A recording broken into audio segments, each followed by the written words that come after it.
That takes us into the next fight here. So we got a flyweight bout between Alexandre the Cannibal Pantoja. What a name, man. Oh, nickname, full name, everything. Just well done, Mr. and Mrs. Pantoja as well.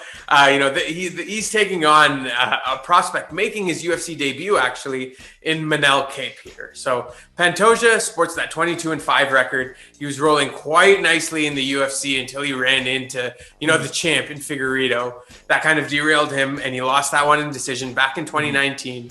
But he has gone 1-1 since. He beat Matt Schnell by knockout in the first round, and then he did lose a disappointing one to Askar Askarov by decision back in July.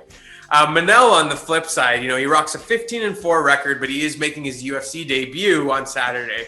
It seems like he's really dominated the regional scene in Portugal, and he's found some success in the RIZIN League, so he's really poised to, make that UFC debut. Another notable nickname for me, Starboy. I'm sure he's really pumped to see the weekend perform this Sunday at the Super Bowl. What do you see on this one? This man just ice in his face, just like waiting for his hands to reach. All right, so you know what? Like, let's singing his jam, yo. Singing his jam. Yeah, I know, right? So right now, I'm glad you did it and I didn't. So. The way I see this one, Kape is, like you said, dominated regionally in Portugal. But the big thing is, like, in RIZIN out in Japan, made a huge name for himself, beat guys like Mizugaki, obviously towards the tail end of his career. But he did kind of end his run in Japan as the new bantamweight champion for RIZIN. So he does bring that hype. So he is bringing some of that Japanese crowd, some of that RIZIN fan crowd with him as he jumps into the octagon. Now, what I like about him is the confidence in his striking. I'm not at all. This is not a technical comparison to Israel Adesanya. Please don't cut me up immediately. But in the way that he kind of like tries to go about his game, like there is some of that sense. The way I've seen some of his kicks land, like, his highlight reel does warrant some of that. But let's be honest here, that feint business and all that stuff that Israel's working with is just, it's pornography for the right amount of people. But in any case, we are looking at what is going to be one of the most difficult fights of his life. Let me talk about Alexandre Pantoja. For some reason, I don't know what it is with time lining up with this card, but all of the guys that I've fallen in love with via an Ultimate Fighter season are fighting on this card. Michael Johnson ranks very high on that list. And the reason why Pantoja ranks so high on that list is him and Brandon Moreno have a very long history together. And he's actually 2-0 against Brandon Moreno. And their season of tough was one of my favorites. And it's what got me excited for the flyweight division, because we started seeing very skilled guys kind of bring very ruthless technical boxing, Muay Thai, leg kicks, just absolutely devastating. These guys, I would highly recommend watching those fights between both those men, because frankly, it'll have you falling in love with Pantoja and getting extremely excited for this fight. And frankly, like, let's continue, right? Brandon Moreno just fought for a title, and Pantoja's only real losses are Dustin Ortiz, Figueiredo, and, like you just said, probably the next man in line for a title shot, Askarov. So I do believe that this is Pantoja's fight to lose as we start to get into the next realm of things. But like I said, outside of all of that unbiasedness, like, this is a man that I definitely enjoy watching fighting, and I would consider he's definitely probably my favorite flyweight outside of maybe Brandon Moreno. Both those guys are they made me love the division with my man Kaikara, because he reminds me of my son. But outside of that, I got to give the edge to Pantoja, just given the name for sure. First class name. Got to give it to him for that one. So, no. In terms of a Vegas line, where do you see this one landing? Yeah, so it's funny, right? Because I think of the irony right now to just hit 2 on the dot. I truly believe that I could get cold feet on this one, because I think that a man deserves to be a certain level of favorite.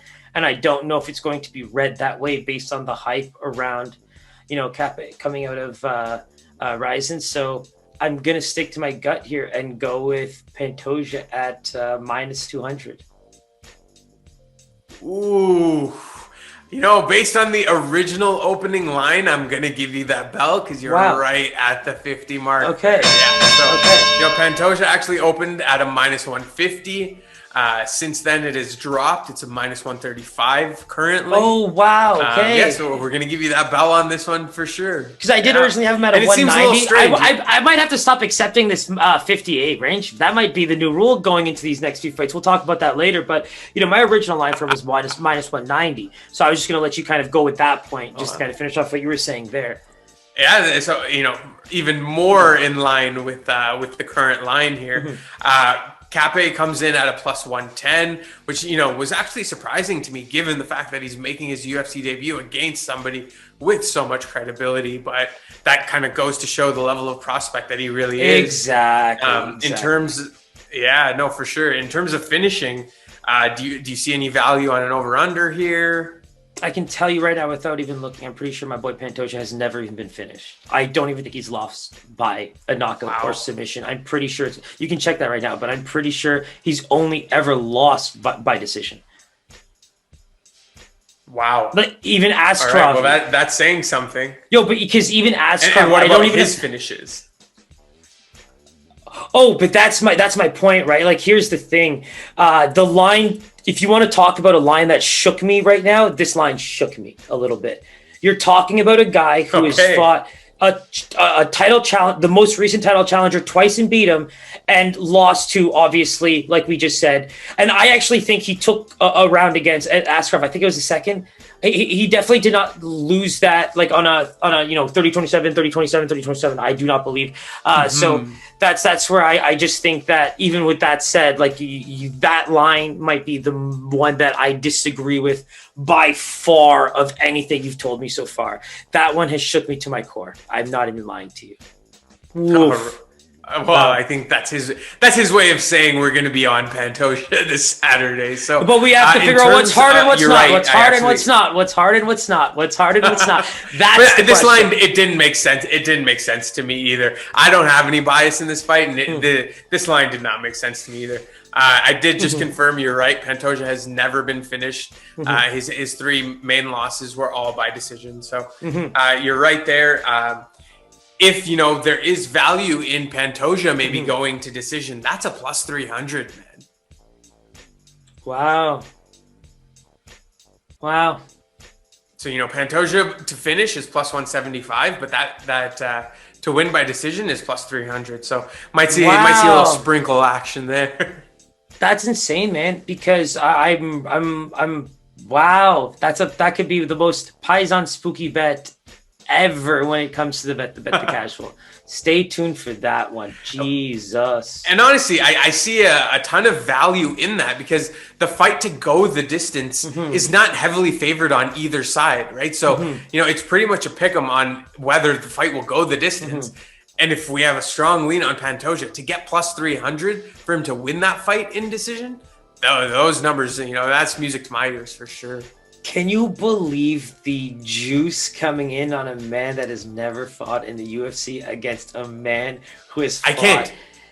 The man who fought in the last title fight 3 times in total. Can you believe that? Wow. That line is shocking. I'm shocked. Yeah. Yo, there must be some serious juice. Like, just everybody that loves this man must just be throwing dollar bills at this man because I see the hype train. This man is definitely getting he's getting international flavor money for sure. What I'm thinking, Pies, is we need to dive into some very technical aspects of this fight. I'm talking Dan Hardy level type diving into some fights right now because that could end up being the biggest bet we ever lay unless we see something go completely absolutely. sideways. So stay tuned for that one. We'll be posting our public plays for this one 100%. Wow. Just wow. That wraps up UFC Vegas 18. If you haven't already done so, hit that subscribe button, hit that bell button underneath. We have all of our information, Instagram, Twitter. Give us a follow. That's where all our picks are going to go up. Closer to Saturday, we'll have a bunch of content going up. So make sure you give us that subscribe. Lock that in. Anything else, Siraj? That is all, my friend. Always a pleasure. Glad to get it rolling again. Let's get it. With these lines, we better Always a pleasure, dude. Take care. You got it. Peace out.